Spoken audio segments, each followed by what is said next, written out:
ጤና ይስጥልኝ የተወደዳችሁና የተከበራችሁ የኢትዮኒውስ ቤተሰቦች እንደምናላችሁ ሰላምታችን በያላችሁበት ይድረስ። እነሆ አዳዲስና ወቅታዊ መረጃዎችን አዘጋጅተን ወደ እናንተ ማድረስ ጀምረናል። ከኢትዮኒውስ የዜና ውጃ ጋር አብራችሁ እንድትቆዩ ግብዣችን ነው። በቅድሚያ ማርስ ዜናዎችን አስቀድሜ እነግራችኋለሁ። በአማራ ክልል የተለያዩ አካባቢዎች በአገዛዝ ጦርና ፋኖ ኃይሎች መካከል የሚደረገው ውጊያ ዛሬም ቀጥሏል። በሸዋ መራቤቴ ቀጠና አንድ የ8 ዓመት ህፃን ሁለቱም ወላጆቹ በአገዛዝ ወታደሮች መገደላቸውን ነዋሪዎች ተናግረዋል። በሌላ በኩል የብልጽግና አገዛዝ በአማራ ክልል የተለያዩ አካባቢዎች ባደረጓቸው ስብሰባዎች ላይ ወላጆችና የአገር ሽማግሌዎች ታጣቂዎች ልጆቻችሁ ስለሆኑ እንዲመለሱ አድርጓቸው የሚል ማስጠንቀቂያ እየሰጡ እንደሚገኝ ሰምተዋል። ብልጽግና ቤተሰባዊ ትግል አድርጉ ሲልም ነዋሪዎችን በጥሪ ቅስቀሳ ጀምሯል። በዝርዝር እንመለከታለን። የብልጽግና መንግስት ፕሮጀክቶች ከተጠናቀቁ በኋላ ከ1 ዓመት እስከ 3 ዓመት ለሚሆን ጊዜ በየዓመቱ በጀት ሲመደብላቸው መቆየቱን የሀገሪቱ የፌዴራል ዋና ኦዲተር መስሪያ ቤት ይፋ አድርጓል። የህዝብ ተወካዮች ምክር ቤት ሪፖርት አቅርቦለት በሪፖርት አረጋግጫለሁ ያለው ዋና ኦዲተር መስሪያ ቤቱ ጉዳዩ በአስቸኳይ ተመርምሮ ሪፖርት እንዲቀርብለት ያዘዘ ሲሆን ባለፉት 3 እና 4 ዓመታት ተጠናቀዋል የተባሉ ፕሮጀክቶች አሁንም በጀት እየተለቀቀላቸው ተገኝቷል ተብሏል። በዝርዝር እናየዋለን። አሜሪካ በየዓመቱ የምታካሄደውን የዲቪ ሎተሪ ማቆሟን ይፋ አድርጋለች። ፕሬዚዳንት ዶናልድ ትራምፕ ባለፈው ሳምንት በብራውን ዩኒቨርሲቲ በተፈጸመ የጅምላ ጥቃት 2 ሰዎች መገደላቸውን ተከትሎ የአሜሪካን ግሪን ካርድ ሎተሪ ወይም ዲቪ አግደዋል ተብሏል። ጥቃቱ ፈጽሟል የተባለውና የተጠረጠረውና ሐሙስ ዕለት ሞቶ የተገኘው ፖርቹጋላዊ በአውሮፓውያን 2017 ዲቪ ሎተሪ አሸንፎ ወደ አገሪቱ የገባ ሲሆን ግሪን ካርድም ተሰጥቶታል የተባለው በዝርዝር እንመለከተዋለን። የአውሮፓ ህብረት መሪዎች በሩሲያ የታገዱ ንብረቶች ላይ ሲወስኑ ዘለንስኪ ከባድ ማስጠንቀቂያ የተሰኘ ሰጥተዋል። ቮሎዲሚር ዘለንስኪ የአውሮፓ ህብረት መሪዎች ዩክሬን ወታደራዊና ኢኮኖሚያዊ ፍላጎቶቿን ለመደገፍ እገዳ የጣሉበት በብዙ ቢሊዮን ዩሮ የሚገመት የሩሲያ ገንዘብ ብድር ላይ በአስቸኳይ እንዲስማሙ ጥሪ አቅርበዋል። የተወደዳችሁና የተከበራችሁ የኢትዮኒውስ ቤተሰቦች አብራችሁ ውስጥ ቆዩ። እነዚህና ሌሎች ትሰማላችሁ። መልካም ቆይታ ይሁንላችሁ። በአማራ ክልል የተለያዩ አካባቢዎች በአገዛዝ ጦርና ፋኖ ኃይሎች መካከል የሚደረገው ውጊያ ዛሬም ቀጥሏል። አገዛዙ በንጹሃን ላይ የሚፈጽመውን ግድያ ቀጥሎ በሸዋ መራቤቴ ቀጠና አንድ የ8 ዓመት ህፃን ልጅ ሁለቱም ወላጆቹ በአገዛዙ ወታደሮች መገደላቸውን ነዋሪዎች ተናግረዋል። የብልጽግና አገዛዝ በአማራ ክልል የተለያዩ አካባቢዎች ባደረጋቸው ስብሰባዎች ላይ ወላጆችና የአገር ሽማግሌዎች ታጣቂዎች ልጆቻችሁ ስለሆኑ እንዲመለሱ አድርጓቸው የሚል ማስጠንቀቂያ እየሰጠ እንደሚገኝ ተሰምተዋል። ብልጽግና በሌላ በኩል ቤተሰባዊ ትግል አድርጉ የሚል ቅስቀሳንም እየቀሰቀሰ ይገኛል። በክልሉ ሰሜን ሸዋ ዞን መራቤቴ ቀጠና በተደረገ ውጊያ በርካታ የአገዛዙ ወታደሮች ሲገደሉ አካባቢው ከውጊያ ጋር ምንም ተሳትፎ ያልነበራቸው አንድ የ8 ዓመት ህፃንና ወላጆቹ በወታደሮች መገደላቸው ሰምተዋል። ታህሳስ 9 2018 ዓ.ም በመራቤቴ ቀጠና ሚዳና ሬማ ወረዳ ይጎቪያ ጎባቢት ቀበሌ በርበርና ቦዴ ተራሮች የተባሉ ተራራማ አካባቢዎች የፋኖ ኃይሎች ከአገዛዙ ጦር የ101ኛ አየር ወለድ ኮማንዶ ክፍለ ጦር ጋር ከባድ ውጊያ ማድረጋቸውን ነው የፋኖ የመረጃ ምንጮች የተናገሩት። በውጊያ የአገዛዙ ጦር በተደጋጋሚ በፈጸመው የከባድ መሳሪያ ተኩስ የአርሶ አደሮች የደረሰ አዝመራ ላይም ጉዳት ደርሷል ተብሏል። በቀጠናው መራቤቴ የግሬት ቀበሌ ዞማ ጎጥ ታህሳስ 7 2018 ዓ.ም ከምሽቱ 3 ሰዓት የአገዛዙ ወታደሮች የ3 ልጅ አባት የሆኑትን አቶ ሀብታም ቡርሌው ባለቤታቸው ወይዘሮ ምሳይ ወርቄና የ8 ዓመት ህፃን ልጃቸው ሚጥወይ ሀብታሙ በግፍ መገደላቸውን የአካባቢው ነዋሪዎች ለኢትዮኒውስ ተናግረዋል።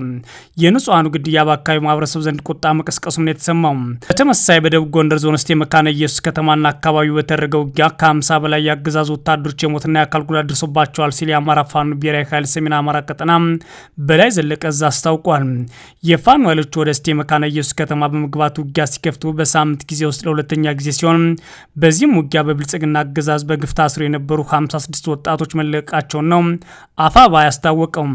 ውጊያው በመካነ ኢየሱስ ከተማ ቅዳሜ ገበያ፣ ሾለከት፣ ማቢ አቦ እንዲሁም 03 ቀበሌ ደስኳ፣ አጭቃን፣ ደንጎለትና 01 ቀበሌ ከተማ አስተዳደር ጥርናፋና መሀል መካነ ኢየሱስ አደባባይ እየተደረገ ሲሆን የአካባቢው የብልጽግና አመራሮች ማቢ ተራራ ወደሚገኘው የመከላከያ ካምፕ ሸሽተዋል ተብሏል። በውጊያው የተለያዩ የፋኖ ብርጌዶች በቅንጅት መሳተፋቸው አፋባ በላይ እዝ አስታውቋል።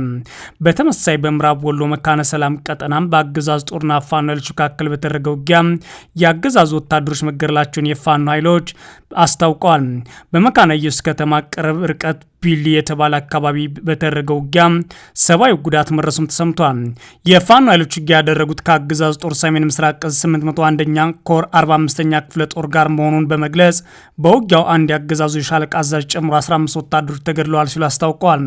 በሌላ በኩል የብልጽግና አገዛዝ በአማራ ክልል የተለያዩ ከተሞች ባደረጋቸው ስብሰባዎች ላይ ወላጆችና የሀገር ሽማግሌዎች ታጣቂ ልጆቻችሁ ስለሆኑ እንዲመለሱ አድርጓቸው የሚል ማሳሰቢያና ማስጠንቀቂያ እየሰጡ እንደሚገኝ ተሰምቷል። በክልሉ የተለያዩ አካባቢዎች የብልጽግና ከፍተኛ አመራሮች፣ የጦር ጀነራሎች በሚመሯቸው ስብሰባዎች ላይ ነው ይህ እየተባለ ያለው። በክልሉ ጎጃም ቀጠና የአማራ ክልል የብልጽግና ርዕሰ መስተዳድር አረጋ ከበደ፣ ምክትላቸው አብዱ ሁሴን፣ የምስራቅ እዝ ዋና አዛዥ ሌተናል ጄኔራል መሐመድ ተሰማና ሌሎች የሚመሯቸው ስብሰባዎች በፍኖተ ሰላም፣ ጃዊ፣ ሜጫና ቲሊ በተካሄዱበት ወቅት አመራሮቹም በዋናነት ልጆቻችሁን አስገቡልን የሚል ጥሪ ሲያቀርቡ ነው የተሰሙት ተብሏል። በተመሳሳይ በወሎ ቀጠና የክልሉ የብልጽግና ጽሕፈት ቤት ኃላፊ ይርጋ ሲሳይ፣ የ11ኛ እዝ ዋና አዛዥ ሜጀር ጄኔራል አድማሱ አለሙ፣ የሰሜን ምስራቅ እዝ ዋና አዛዥ ሌተናል ጄኔራል አሰፋ ቸኮልና ሌሎች የሚመሯቸው ስብሰባዎች በራያና ላስታ ሲደረጉ ብልጽግና ተመሳሳይ ጥሪ አስተጋብቷል። በጎንደር ቀጠና ደግሞ የክልሉ የጸጥታ አመራሮችና የብልጽግና የፓርቲ እንዲሁም የፖለቲካ ዘርፍ ኃላፊ ዶክተር ዘሪሁን ፍቅሩ ቆላ ድባ ከተማ በተደረገ ስብሰባ ላይ ታጣቂዎች እንዲገቡ ለማድረግ የእናንተ ኃላፊነት ነው የቀረው ሲሉ ተናግረዋል።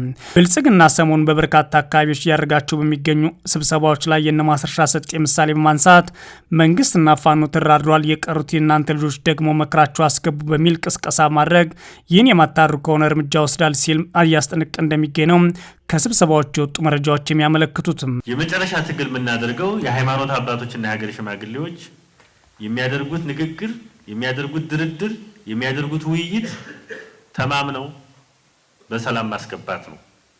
አንዱ ይሄን ማድረግ አለብን። ሁለተኛው የመንግስት ሰራተኛው፣ አመራሩ፣ የጸጥታ መዋቅሩ በአንድም በሌላም የነዚህ ልጆች ቤተሰብ ነው።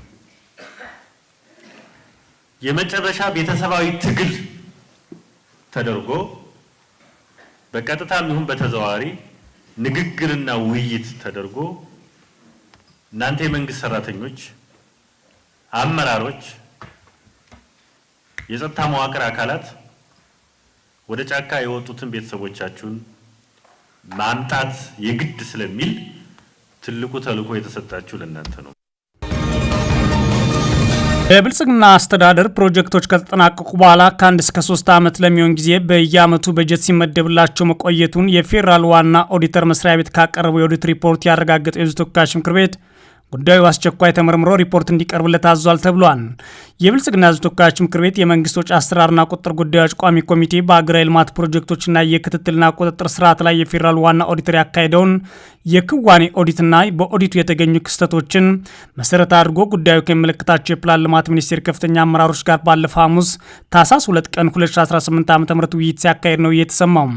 የቋሚ ኮሚቴው ሰብሳቢ የሽመቤት ደምሴ የተባሉ የፌዴራል ዋና ኦዲተር የክዋኔ ኦዲት ግኝትን መሰረት ማድረግ የአዋጭነት ጥናት ሳይጠና በጀት የተመደበላቸው ፕሮጀክቶች መራቸውን የፋይናንስና የፊዚካል ሪፖርት የማያቀርቡና በተቀመጠላቸው ጊዜና በጀት ያልተጠናቁ ፕሮጀክቶች መራቸውን በመጥቀስ ሚኒስቴሩን ለማስተካከል የወሰደው እርምጃ ጠይቀዋል። ከዚህ በተጨማሪም ተጠናቀው ስራ ለጀመሩ ፕሮጀክቶች በጀት ሲመደብ መቆየቱን በመግለጽ ይህ እንዴት ሊሆን እንደቻለ ሚኒስቴሩ ማብራሪያ እንዲሰጥ ጠይቀዋል። የፌዴራል ዋና ኦዲተር ባለፈው ዓመት የኦዲት ግኝት ሪፖርቱ ለሕዝብ ተወካዮች ምክር ቤት ማቅረቡ የሚታወስ ሲሆን የክዋኔ ኦዲት ካደረገባቸው ተቋማት አንዱ የፕላን ልማት ሚኒስቴር ነበር። በዚህ የክዋኔ ኦዲት ሪፖርቱ ላይም ናሙና በወሰደው ኦዲት ካደረጋቸው የመንግስት ፕሮጀክቶች ውስጥ በሁለቱ ዩኒቨርሲቲዎች የተገነቡ በርካታ ፕሮጀክት ተጠናቀው ስራ ከጀመሩ ከ1 ዓመት እስከ 3 ዓመት የቆዩ መሆናቸው፣ ነገር ግን ለእነዚህ ፕሮጀክቶች በየዓመቱ በጀት ሲመደብ እንደነበር አረጋግጫለሁ ብሏል። የተጠቀሱት ዩኒቨርሲቲዎች ዋቻሞ ዩኒቨርሲቲና ወላይታ ሶዶ ዩኒቨርሲቲ ሲሆኑ ከተጠናቀቁ ከ1 ዓመት እስከ 3 ዓመት ለሆናቸው ፕሮጀክቶች ከ2013 እስከ 2016 ዓ.ም ባሉት ዓመታት ውስጥ በድምሩ 2.96 ቢሊዮን ብር በጀት መመደቡን በጀቱም ለተባሉት ፕሮጀክቶች አለማዋን ኦዲቱ አረጋግጧል ተብሏል። ከዚህ በተጨማሪም በጀቱ ለተጠናቁ ፕሮጀክቶች የተመደበ መሆኑን ታውቆ ለገንዘብ ሚኒስቴር እንዲመለስ አለመደረጉን ከገንዘብ ሚኒስቴርና ከዩኒቨርሲቲዎች በተገኘ የአይቤክስ መረጃ እንዲሁም የዶክመንትና ክለሳ እንዲሁም የአካል መልከታ ተረጋግጧል ተብሏል። በሌሎች 5 ዩኒቨርሲቲዎች ለቀሩ ፕሮጀክቶች ደግሞ በአጠቃላይ 1.1 ቢሊዮን ብር በጀት ተለቆ እንደነበረ፣ ነገር ግን የተለቀው በጀት ለተባሉት ፕሮጀክቶች ማስፈጸሚያ ያለመዋሉ ኦዲቱ አረጋግጧል። በአጠቃላይ ተጠናቀው ስራ ለጀመሩ ፕሮጀክቶች በጀት ተለቆላቸው ላልተከናወኑ ፕሮጀክቶች የብልጽግና አስተዳደር 4 ቢሊዮን ብር በላይ በጀት ተመድቦ መገኘቱን አረጋግጫለሁ ብሏል። የፕላን ልማት ሚኒስቴር ፍጹም አሰፋ የመንግስት ፕሮጀክቶች የመቆጣጠር ስልጣን ለተቋማቸው በአዋጅ ቁጥር 1210 ወይም 2012 እና 1263/2014 መሰጠቱን ጠቅሰው ይህን ተከትሎ በፕሮጀክቶች ዙሪያ ያሉ ክፍተቶችን ለማረም በርካታ ስራዎች እየተሰሩ ነው ብለዋል። ነገር ግን የብልጽግና አሰራር ፕሮጀክቶቹ ተጠናቀው ከተመረቁ በኋላ በጀት እየተለቀቀላቸው በኦዲት ቢረጋገጥም ኦዲቱ ግን በአሁኑ ሰዓት በምን ደረጃ ላይ እንደሚገኝ የህዝብ ተወካዮች ምክር ቤት አባላት መጠየቃቸውና አስቸኳይ ምርመራ ሊደረግ መሆኑም ተሰምቷል። አሜሪካ በየዓመቱ የምታካሄደውን የዲቪ ሎተሪ ማቆሟን አስታወቀችም። ፕሬዚዳንት ዶናልድ ትራምፕ ባለፈው ሳምንት በብራውን ዩኒቨርሲቲ በተፈጸመ የጅምላ ጥቃት 2 ሰዎች መገደላቸውን ተከትሎ የአሜሪካን ግሪን ካርድ ሎተሪን ወይም ዲቪን አግደዋል። ጥቃቱ ተፈጽሟል ተብሎ የሚጠረጠረውና ሐሙስ ዕለት ሞቶ የተገኘው ፖርቹጋላዊ በአውሮፓውያን 2017 ዲቪ ሎተሪ አሸንፎ ወደ ሀገሪቱ የገባ ሲሆን ግሪን ካርድም ተሰጥቷል ተብሏል።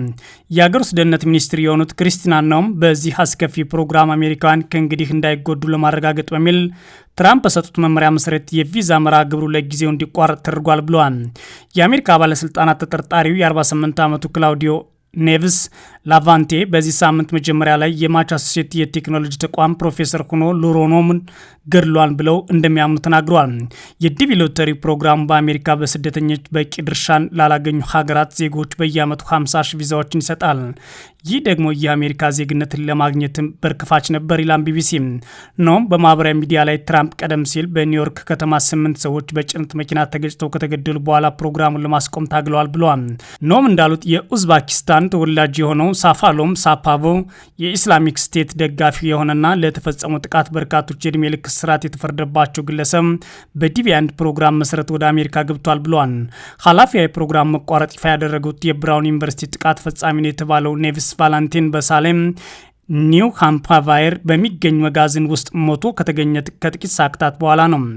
አሜሪካ ከአውሮፓውያን አቆጣጠር 1995 ጀምሮ በዲቪ ሎተሪ አማካኝነት ወደ ሀገሯ በርካቶች እንዲገቡ የምትፈቅድ ሲሆን የዲቪ 2027 አመልካቾች ጊዜም ዘግይቶ ነበር።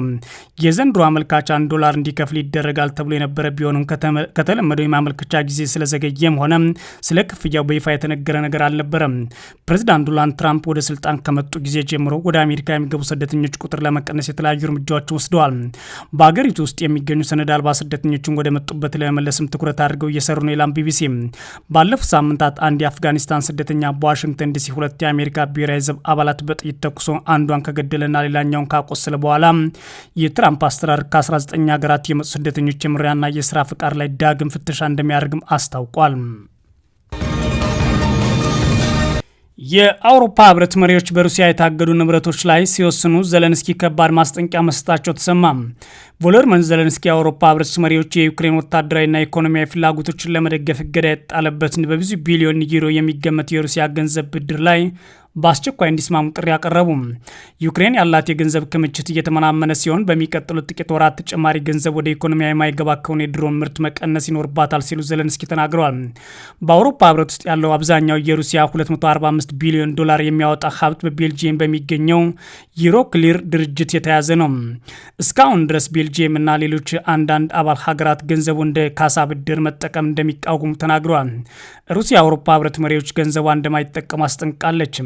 ነገር ግን የፖላንድ ጠቅላይ ሚኒስትር ዶናልድ ተስክ አጋጣሚ መጠቀም አለብን ብለዋል። የብራስልሱ ጉባኤ በጦርነቱ ወሳኝ ወቅት ላይ የተከሰተ ሲሆን ሩሲያ ገንዘቧን ለማስመለስ በዩሮ ክሊር ላይ በሞስኮ ፍርድ ቤት ክስ መስርታለች።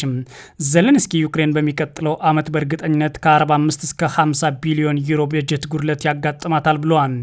የአውሮፓ ኮሚሽን ኃላፊ ኡርሱላ ቮንደር ላየን ደግሞ መፍትሄ ላይ ሳንደርስ ጉባኤውን ለቀን አንወጣም ሲሉ ቃል ገብተዋል ይላል ቢቢሲ። አንድ የአውሮፓ መንግስት ባለስልጣን ስምምነት ላይ እንደሚደረስ ጥንቃቄ የታከለበት ብሩህ ተስፋ እንደሚታያቸው፣ ነገር ግን የተለጠጠ ተስፋ እንደማያደርጉ ገልጸዋል። ሁሉም አይኖች የቤልጂየም ጠቅላይ ሚኒስትር ባርት ደር ዌቨር ላይ ናቸው ብለዋል። ጠቅላይ ሚኒስትሩ ሐሙስ ዕለት ለቤልጂየም ፓርላማ እንደተናገሩት ሁሉም ነገር በቀሪው የአውሮፓ ህብረት አባላት ተቀባይነት ካገኘና ከተስማማን ከሌሎቹ አውሮፓውያን ጋር አብረን ወደ ጥልቁ እንዘላለን፣ እናም መቅዘፊያውን ይሸከመናል ብለን ተስፋ እናደርጋለን ብለዋል። ይህ በእንዲህ እንዳለ የአሜሪካው ፕሬዚዳንት ዶናልድ ትራምፕ በዩክሬንና በሩሲያ መካከል የሚካሄደው ጦርነት ለማስቆም ከመቼውም ጊዜ የበለጠ ለስምምነት መቃረባቸውን ተናግረዋል። የአሜሪካና የሩሲያ ባለስልጣናት ቅዳሜና እሁድ በማያሚ የሰላም እቅድ ላይ ተጨማሪ ውይይት ለማድረግ እንደሚገናኙ የዋይት ሀውስ ባለስልጣን ለኤፍቢ የዜና ወኪል ተናግረዋል።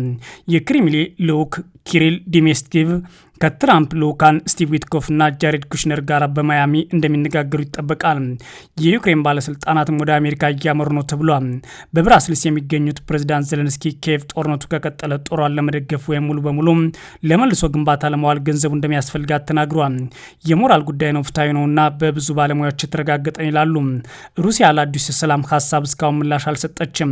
ነገር ግን ክሬምሊን ዩክሬን በአሜሪካ የሚደገፍ የአውሮፓ ህብረት ጦር ለማቋቋም የምታደርገው እቅድ ተቀባይነት እንደሌለው አጽንኦት ሰጥታ ተናግራለች። በቤልጂየም ዩሮ ክሊር ባንክ የሚገኘው 185 ቢሊዮን ዶላር የሚያወጣ የሩሲያ ሀብት ላይ ዘላቂ እገዳ ተጥሏል። የአውሮፓ ህብረት መሪዎች ይህንን ሀብት ለዩክሬን ለማበደር ውይይት እያደረጉ ይገኛሉ ማለት ቢቢሲ ዘግቧል። የተወደዳችሁና የተከበራችሁ የኢትዮ ኒውስ ቤተሰቦች መረጃዎቻችን እነዚህ ነበሩ። መልካም ጊዜ እመኛለሁ።